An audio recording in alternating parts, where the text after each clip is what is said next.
DCB മീഡിയയുടെ പുതിയൊരു വീഡിയോയിലേക്ക് സ്വാഗതം. ഇന്ന് ജൂൺ 22 തിങ്കൾ. ഇന്നും തുടർന്നു വരുന്ന ദിവസങ്ങളിലും നിങ്ങൾ അറിഞ്ഞിരിക്കേണ്ട പ്രധാനപ്പെട്ട വാർത്താ അപ്ഡേറ്റുകളാണ് ഷെയർ ചെയ്യുന്നത്. ചാനൽ ആദ്യമായി കാണുന്നവർ സബ്സ്ക്രൈബ് ചെയ്യുക, വീഡിയോ ഇഷ്ടമായാൽ ലൈക്ക് ചെയ്യുക, ഫേസ്ബുക്കിൽ കാണുന്നവർ പേജ് ഫോളോ കൂടി ചെയ്യുക. ആദ്യത്തെ അറിയിപ്പ്, കേരളത്തിൽ ഇന്ന് ശക്തമായ മഴയ്ക്കും ഇടിമിന്നലിനും സാധ്യതയുണ്ട്. 8 ജില്ലകളിൽ കേന്ദ്ര കാലാവസ്ഥാ വകുപ്പ് യെല്ലോ അലേർട്ട് പ്രഖ്യാപിച്ചിട്ടുണ്ട്. ആലപ്പുഴ, എറണാകുളം, തൃശൂർ, മലപ്പുറം, കോഴിക്കോട്, വയനാട്, കണ്ണൂർ, കാസർഗോഡ് തുടങ്ങിയ ജില്ലകൾക്കാണ് മഴ മുന്നറിയിപ്പ് നൽകിയിട്ടുള്ളത്. വരുന്ന 3 മണിക്കൂറിനുള്ളിൽ സംസ്ഥാനത്ത് വിവിധ ജില്ലകളിൽ വ്യാപകമായ മഴയ്ക്കും 40 കിലോമീറ്റർ വരെ ശക്തമായ കാറ്റിനും സാധ്യതയുണ്ടെന്നും കാലാവസ്ഥാ വകുപ്പിന്റെ മുന്നറിയിപ്പിൽ പറയുന്നു. മറ്റ് ജില്ലകളിൽ നിലവിൽ മുന്നറിയിപ്പുകളില്ലെങ്കിലും ഒറ്റപ്പെട്ട ഇടങ്ങളിൽ ഇടിമിന്നലോട് കൂടിയ മഴയ്ക്കും ശക്തമായ കാറ്റിനും സാധ്യതയുണ്ട്. ശക്തമായ മഴയ്ക്ക് സാധ്യതയുള്ളതിനാൽ പൊതുജനങ്ങൾ ജാഗ്രതാ നിർദ്ദേശങ്ങൾ പാലിക്കണമെന്ന് കേന്ദ്ര കാലാവസ്ഥാ വകുപ്പ് അറിയിച്ചു. അടുത്ത അറിയിപ്പ്, ട്രെയിനുകളിലും റെയിൽവേ പരിസരങ്ങളിലും മദ്യപിച്ചോ ലഹരി ഉപയോഗിച്ചോ യാത്രക്കാർക്ക് ശല്യമുണ്ടാക്കുന്നവർക്കെതിരെ ശിക്ഷാ നടപടികൾ റെയിൽവേ ബോർഡ് കർശനമാക്കിയിട്ടുണ്ട്. ജൻവിശ്വാസ് ഭേദഗതി ആക്ട് പ്രകാരം ഇനി മുതൽ ഇത്തരം നിയമലംഘകർക്ക് പിഴയ്ക്ക് പുറമെ നിർബന്ധിത സാമൂഹിക സേവനവും ചെയ്യേണ്ടി വരും. പുതിയ നിയമപ്രകാരം ലഹരി ഉപയോഗിക്കുന്നവരെ ട്രെയിനിൽ നിന്ന് ഇറക്കിവിടാൻ ഉദ്യോഗസ്ഥർക്ക് അധികാരമുണ്ടാകും.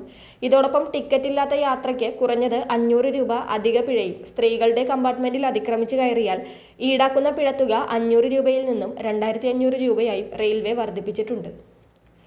അടുത്ത അറിയിപ്പ്, ദേശീയ സെൻസസ് നടപടികൾ രാജ്യവ്യാപകമായി ആരംഭിച്ച പശ്ചാത്തലത്തിൽ കേരളത്തിലുള്ളവർക്ക് ഓൺലൈൻ വഴി വിവരങ്ങൾ സമർപ്പിക്കാൻ ജൂൺ 30 വരെ മാത്രമാണ് സമയം അനുവദിച്ചിട്ടുള്ളത്. ഇതിനായി പൊതുജനങ്ങൾക്ക് www.census.gov.in എന്ന ഔദ്യോഗിക വെബ്സൈറ്റ് സന്ദർശിച്ച് ആവശ്യമായ വിവരങ്ങൾ പൂരിപ്പിച്ച് നൽകാം.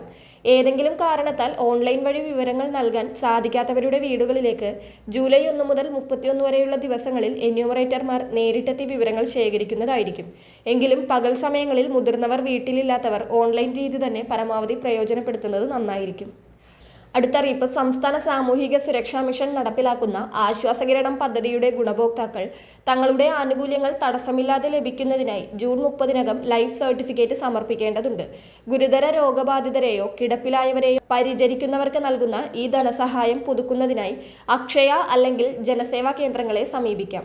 നിശ്ചിത സമയത്തിനകം ഇത് ചെയ്തില്ലെങ്കിൽ ആനുകൂല്യം മുടങ്ങും. കൂടാതെ 2018 ഏപ്രിൽ 1 ശേഷം അപേക്ഷിച്ചിട്ടും തുക ലഭിക്കാത്തവർക്ക് സോഷ്യൽ സെക്യൂരിറ്റി മിഷന്റെ വെബ്സൈറ്റ് വഴി പഴയ രേഖകൾ ഒരിക്കൽ കൂടി റീസബ്മിറ്റ് ചെയ്ത് കുടിശ്ശിക കൈപ്പറ്റാനുള്ള അവസരമുണ്ട്.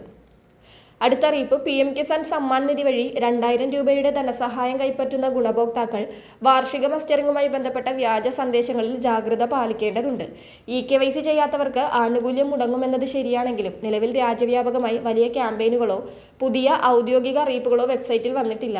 എങ്കിലും ഉപഭോക്താക്കൾ മുൻകരുതലെന്ന നിലയിൽ തങ്ങളുടെ EKYC സ്റ്റാറ്റസ് പരിശോധിക്കുന്നത് നന്നായിരിക്കും. സ്റ്റാറ്റസ് പുതുക്കേണ്ടവർക്ക് അക്ഷയ കേന്ദ്രങ്ങൾ വഴിയോ PM കിസാൻ ഗോൾ, ആധാർ ഫേസ് RD എന്നീ മൊബൈൽ ആപ്പുകൾ വഴിയോ ഇത് പൂർത്തിയാക്കാവുന്നതാണ്. വളരെ പ്രധാനപ്പെട്ട ഈ വാർത്താ അപ്ഡേറ്റുകൾ മറ്റുള്ളവർക്ക് കൂടി ഷെയർ ചെയ്യുക.